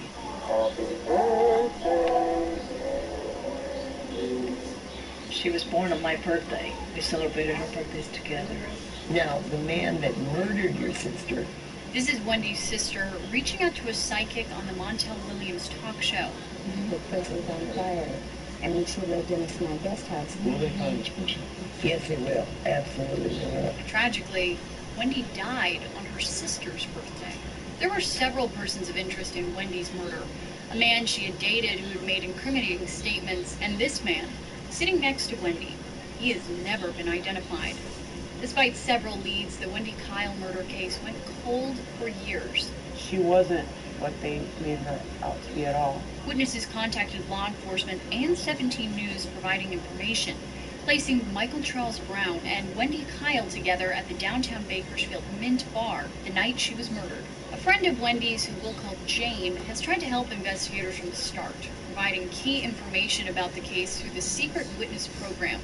Now, to protect the integrity of the Secret Witness Program, we've agreed to conceal her identity. She knew Wendy, and as it turns out, she also knew Michael Charles Brown. Very nice, friendly, personable, well-spoken. Hanging at the Mint Bar in the late 90s and early 2000s, they all ran in a similar social circle. I trusted him. I trusted him, and he was charming and kind. When she heard Brown had been arrested for viciously raping 4 women and killing Ruby Merriweather, Wendy immediately kind of popped in my head. a whole string of murders popped into the heads of detectives, and all eyes are on Michael Brown. But who was this man? He was in and out of jail dozens of times during the 22 years he's lived in Bakersfield. Now overlay that timeline with the calendar of the murders, it's clear. Brown was free and in town at the time of every homicide. Brown was out of jail and living less than a mile from Marianne Perkins when she was killed in 1996. A week later, he was arrested for stealing a car. He was incarcerated for that until March 1998. 4 months after he got out, the bodies of Leslie Dawn Preston and Kathleen Heisey were found just 1 day apart. 2 years later, June 15, 2000, a woman walking down Chester was forced into a stranger's car. After he raped her, he drove off. 4 days later, Ruby Merriweather's body was discovered. Michael Charles Brown was arrested on July 10, 2000. From then on, he was in custody as the DA's office built their case against him. Until December 4th, prosecutors abruptly dismissed the case, and Brown was free to go. 10 days later, Katrina Pink was found murdered. Records also show in January of 2002, Brown and his brothers were arrested at a party after a man was stabbed to death. Investigators couldn't pinpoint which of the brothers committed the crime, so the Browns were released. After that, Brown was in and out of jail, mostly for DUIs. In March 2003, Brown was arrested for hitting a pedestrian, Gary White. As a result of the crash, White's body became lodged in the windshield of Brown's car. Turned into the Derwiener Schnitzel, and he and his brother had to remove the body from the windshield, and they left it behind. Goldie White is the pedestrian's cousin. What? To push a dead body or roll around with him in the windshield? That's crazy. Brown was convicted of vehicular manslaughter and sentenced to prison. 4 years later, he was released. His last 2007 term ended in October. A month later, the prostitute rapes began. This is KGET's Murder Book, documenting every homicide in Kern County, the cause of death, the weapon used, the way the killer left the victim. For this investigation, I found each woman was murdered in Bakersfield, stabbed numerous times, left either completely or partially nude, most with their body displayed in a sexualized manner. All of these women fit a profile. No other homicide in Kern County has matched these same characteristics since the killing of Wendy Kyle in 2001. What looks to be a pattern left behind by a single killer. Bakersfield's secret serial killer. I personally believe that Michael Charles Brown killed all of those women and Kathleen. After our 2016 investigation into the Kathleen Heisey case, we received numerous tips from viewers, but one call stood out. A woman said she lived just down the street from Kathleen Heisey. Remembering the day before her murder, something strange happened. A young black man offered to clean her carpets for free. She declined his carpet cleaning services. Moments later, she called a friend who lived a few houses down, only to find that the same man offered the neighbor free carpet cleaning, and she had accepted. So our caller went to her friend's house. When she arrived, the man seemed startled. He told the two women he needed to get his equipment from his car. The man walked out and never returned. Both women were slightly rattled by the situation, but they didn't report the incident until they heard the very next day about the Kathleen Heisey murder. It was like a commercial type van. But remember Jane, the friend of Wendy Kyle and Michael Charles Brown? He had been saying he was doing carpet cleaning. Brown was tried for Ruby Merriweather's murder and the rapes of the 4 women. It is the judgment and order of this court that you shall suffer the death penalty, said penalty to be inflicted within the walls of the state prison at San Quentin, California. When it came time for him to plead for his own life to avoid the death penalty, Michael Charles Brown declined to fight it. The vicious killer displayed no emotion as he was sentenced. Much about Brown remains a mystery, like why he spent Christmas Eve prowling Union Avenue before picking up a prostitute he then assaulted, and the most violent attack he committed on a living victim took place on his birthday. The person we wish to speak with the most, the killer himself, who's never before spoken with a reporter. Brown and I wrote letters to each other, as he sits on death row where no inmate has been executed in over 12 years. He wrote, "I'm dealing with a lot right now, so it's not the best time for our meeting. My story still has to be told, and I hope you will still be around when the time is right. For the sake of the family members and friends of all his victims who ask us to find answers to their heart-wrenching questions, we'll be waiting." Definitely a Dr. Jekyll and Mr. Hyde, if you ask me. If he did all this stuff and all these things, there is actually, two people inside of everyone. Because I never can see that at all. At all. At all. If you have information that could help detectives solve any of these cold cases, contact the Bakersfield Police Department. And welcome back. Jim Scott with Tammy Melchak and Olivia LaVoice here. Just before we go into our special edition of 17 News 11, a couple of questions for you. First of all, good work. Great work. Yeah, very compelling. Wow. For our viewers out there who just watched the special report, what do you really want them to take away from this report? I want everyone to keep in mind that all of these homicides we discussed tonight, aside from the Ruby Merriweather case, all of those cases are still unsolved. That is 7 murders. All of the families of those women really still have no answers. Everything we discussed tonight is still just a theory, and that's not enough. These families really need concrete, definite answers in order to have closure. Right, no matter how long it takes. And when you listen to all those interviews and your research, I mean, it seems pretty cut and dry that Mr. Brown is the killer in all these cases. What is the status of the investigation into those cases where he's not been charged? Well, for the integrity of the unsolved cases, Bakersfield Police declined to be interviewed for this story. However, we do know that all of the cases are still open, the investigations are active, but I cannot stress enough the importance of people calling in with information, even if you think it's insignificant or irrelevant or potentially has already been reported before. Please still pick up the phone and call the police department. Our law enforcement, they're so incredibly busy. You can't rely on them to go ahead and periodically review these cold cases on their own, because the reality is they just don't have time. They have a lot of other cold cases. Yes, well, and new cases as well. Right. But if you call and give them information, they will follow up on it. I can attest to that. They did that several times throughout my research for this story. We passed on tips. They followed up on it immediately. They interviewed people for the first time in over 20 years. So please call if you have any information whatsoever. And speaking of the law enforcement officers you interviewed for your special report, these are very dedicated people, and they're retired, right? Yes, they are. And they're yes. still. Bill Darby and Sherry Hill, they have been amazing. It's been incredible to work with them. They have never given up on these cases.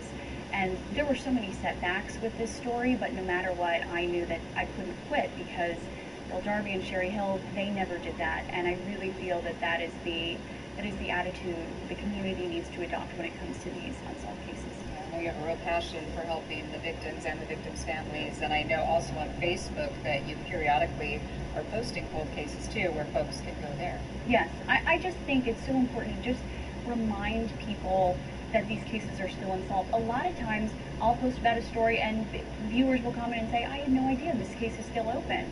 So just that reminder, we just need to keep these cases alive until they're solved. Yeah, help those families, like you said, get some closure. Even if it's been 20 years, they still need that closure. Absolutely. Time does not heal those wounds. If anything, I think it can make it worse in some ways, because they feel that their loved ones are forgotten, and we don't want to feel like that. Well, we hope that this report triggers some memories and some people, perhaps new information will come forward out of this. Olivia, once again. Yes, ma'am. All right.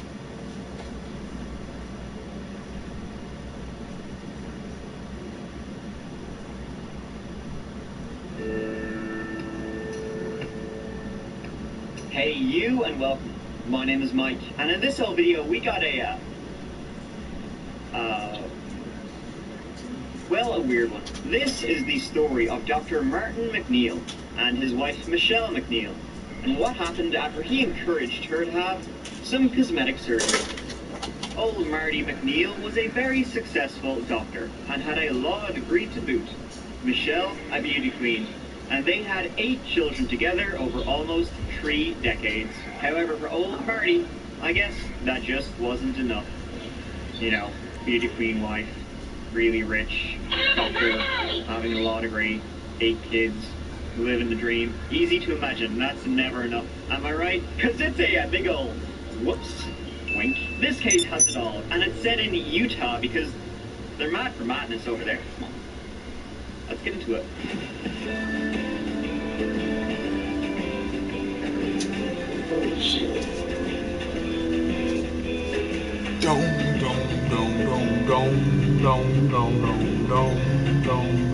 Martin McNeil had been married to Michelle McNeil for 29 Yeah, who need help with pretty some long jobs or time. It's a long something? marriage, and you would think by almost 3 decades they would know the ins Anybody? and outs of each other by then. But it turns out that I said, Martin anybody McNeil, need help selling dope, getting product, doing no ice? Alright.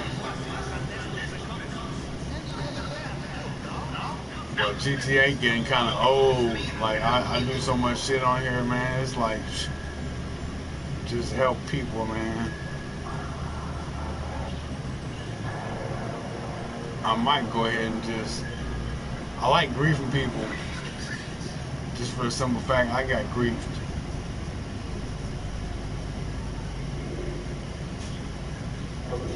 But I ain't gonna get you. You're RPG, right?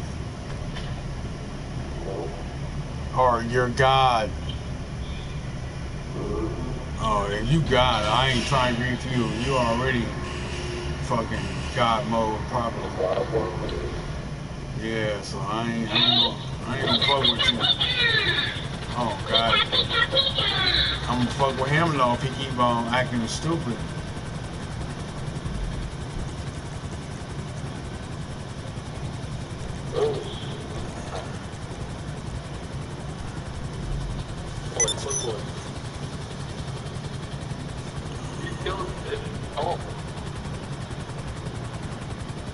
Look, Lil J, man, what's going on? You want some protection?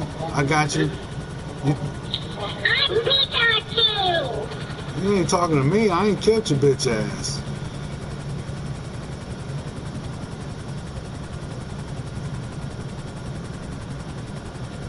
Who need protection in this motherfucker? How old are you, dude? I'm Pikachu. Yeah, shut up.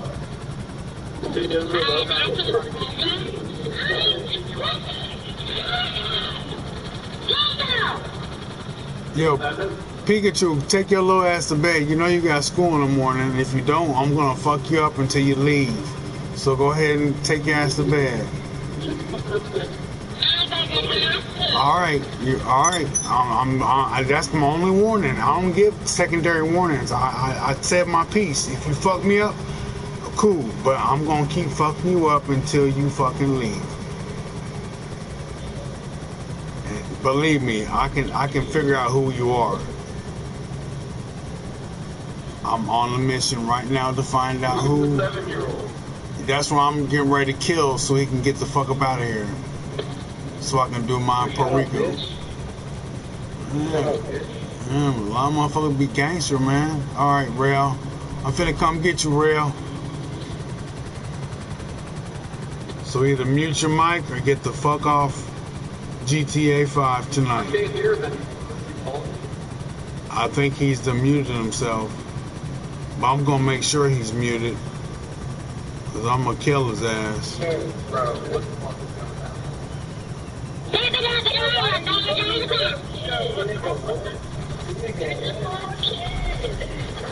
I don't care. That's annoying. Like this should be only a grown. Like you should be 15 at least. You should be 15 at least to play this damn game, not 6 and 7. This little dude has a great. This little dude has a grandma that's like 40. No, like 30. His grandmother's like 30.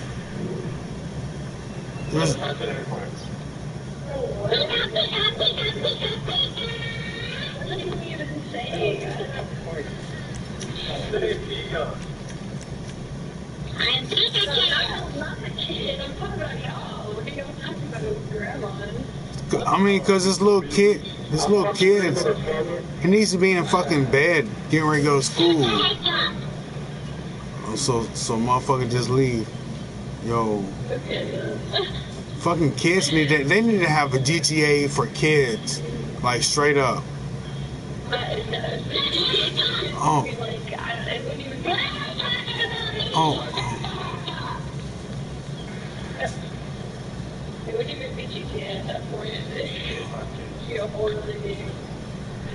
I can hear you guys.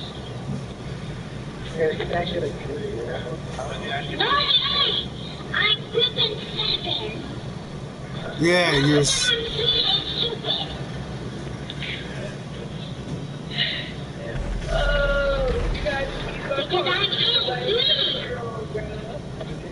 Get off the game, little dude. See, because you get involved in shit like, yo, people is probably fucking your mom right now, and you need to get off so you can go protect her. So go get the fuck off the game, or shut the fuck up, man, because I don't like no kids fucking invading my game. So shut the fuck up. You know what? All right. So you've enticed it, little fucker. I'm gonna fuck your mama.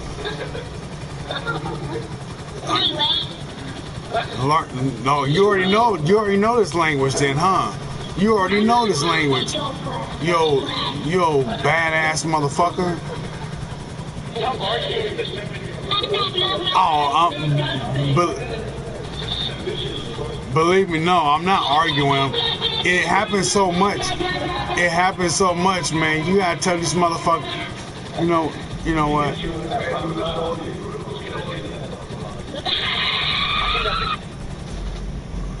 Get about that motherfucker.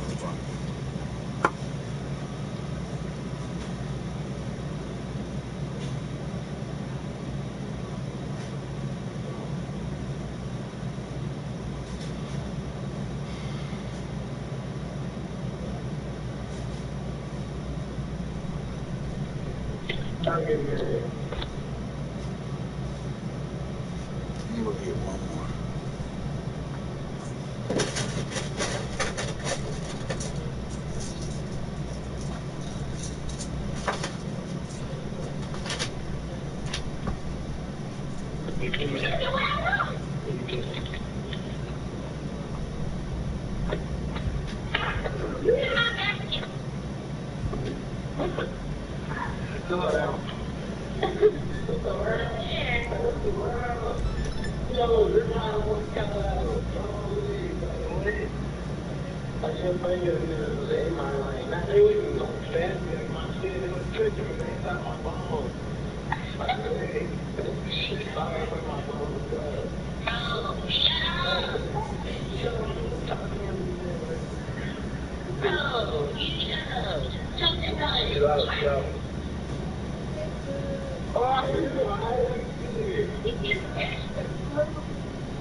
Stop.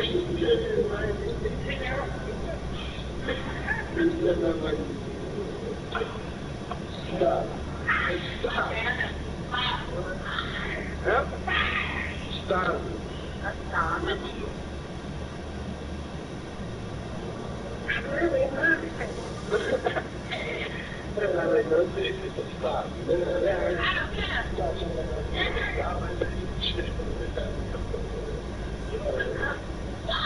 And he's like,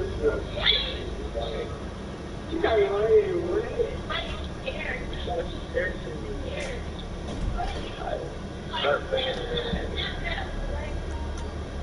Come on, man, right?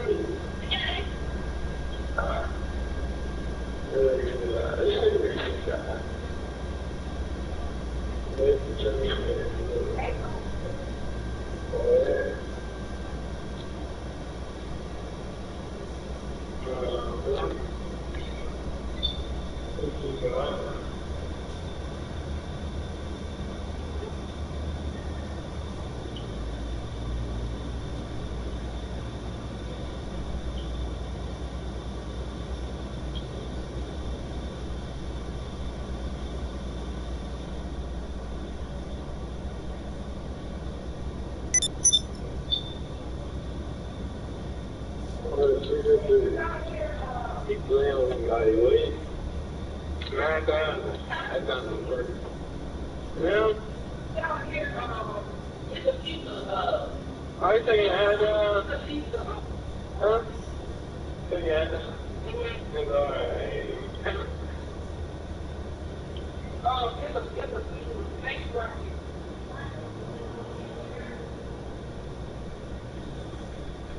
it's a what?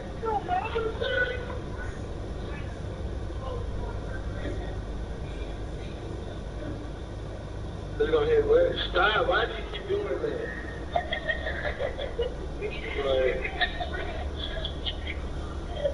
Like, what part of America?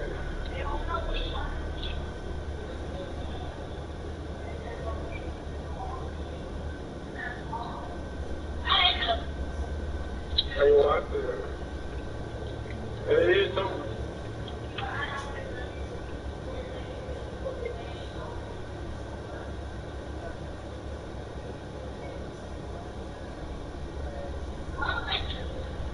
They breaking it apart, so they do pie.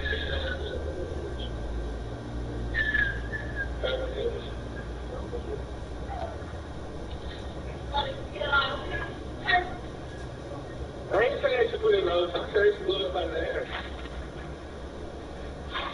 That's wonderful. No. Stop. No. No.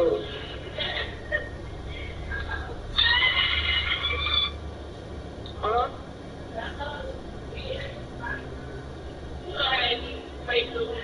Yeah. I'm not saying that yet.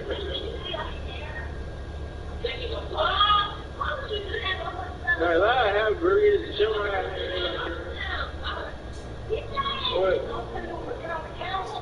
What? This? What you laughing?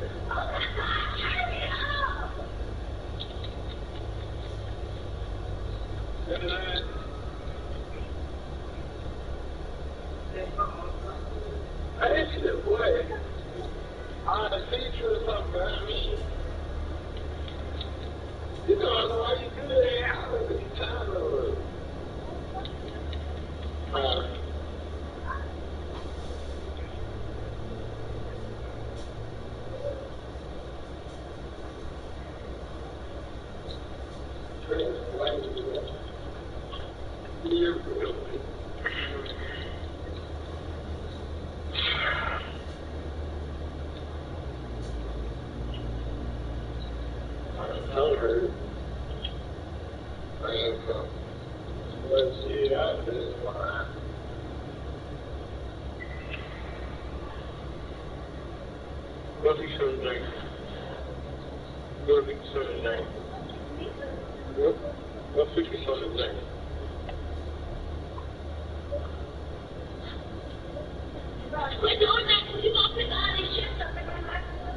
You gonna pick one. Yes, you did.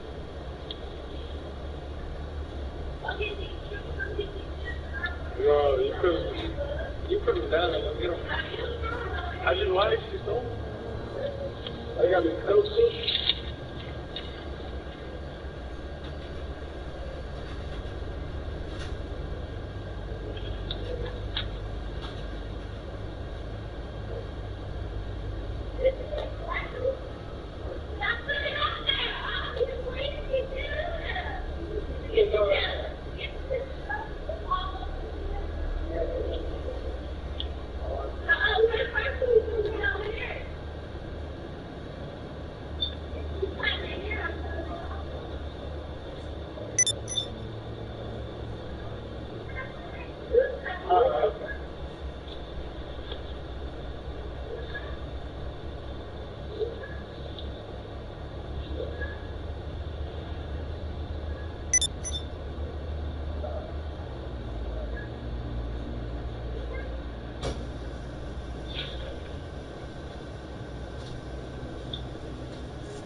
You said what? Huh? I didn't take it off. You took it off. No, you trying to hit me too? Oh, what? Yeah.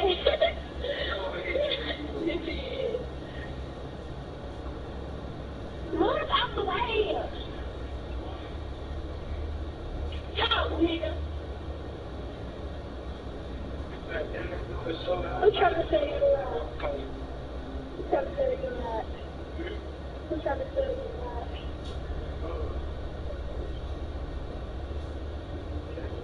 Move, dude.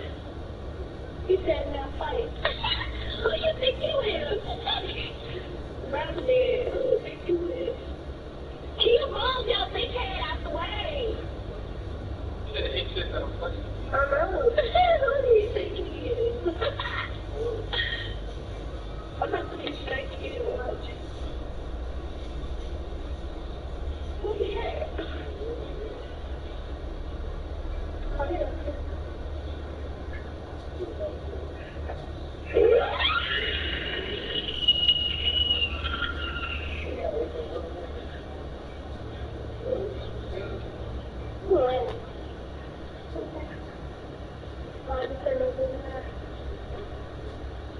Yeah, that's bigger.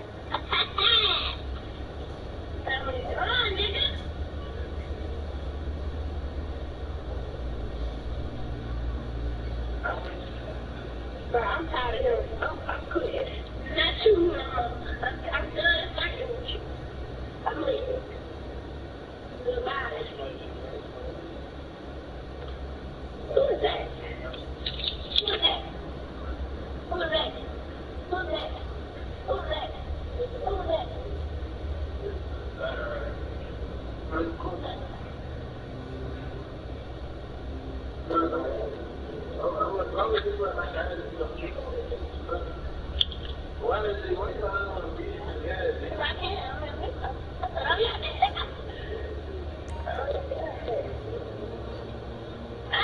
Let me get your car. Let me get in.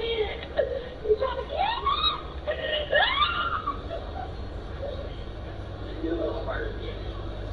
I'm not yelling on her. She can get out and go to the bathroom. Clearly. Honestly.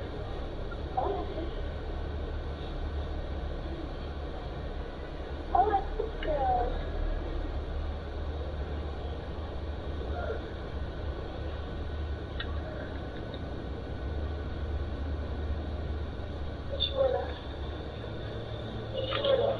Shoot me over and over again. I don't need to.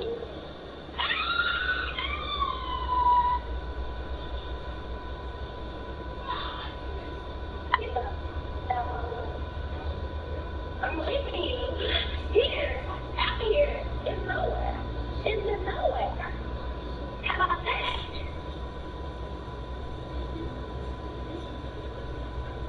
How about that?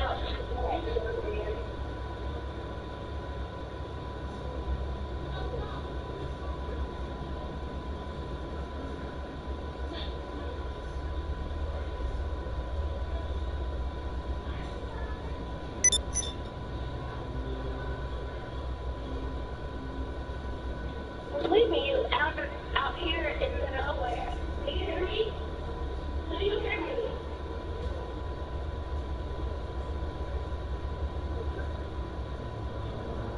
I got a car and you don't. How about that? How about that?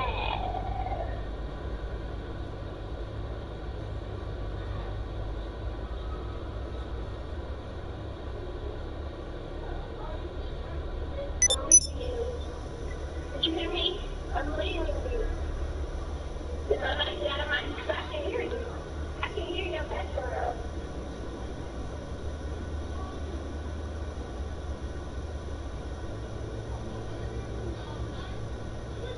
Some nigga, he's talking about this lame nigga in your car.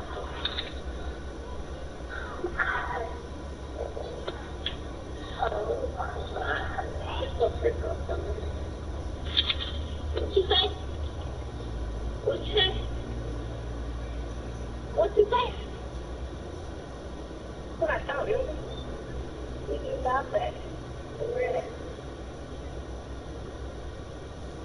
You said, they talk now.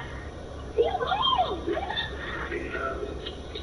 Mama, I don't do that.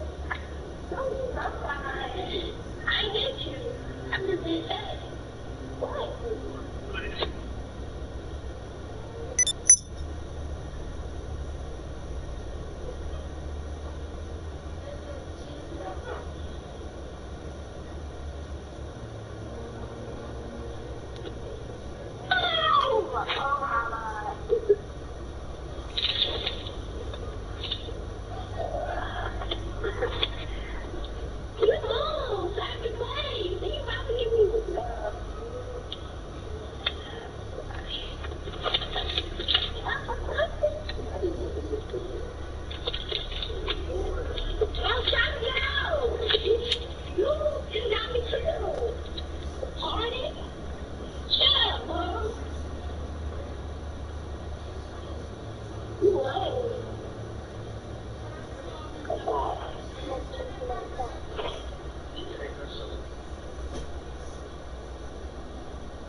skill.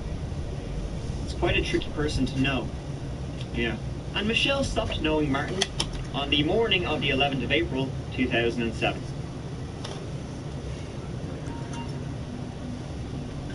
A call was made from Pleasant Grove, Utah, where the mother of 8 children, Michelle McNeil, was found unconscious in the bathtub. The caller was Dr. Martin McNeil. Michelle had been found by her 6-year-old adopted daughter, Ada.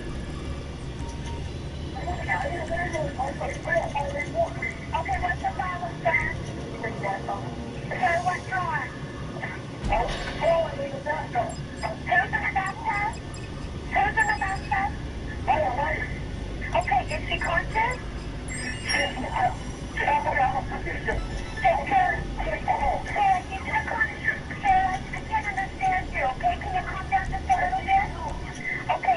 Your wife is unconscious?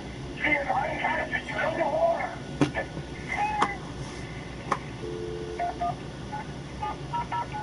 Okay, do you know how to do CPR? I'm conscious. Okay, do not...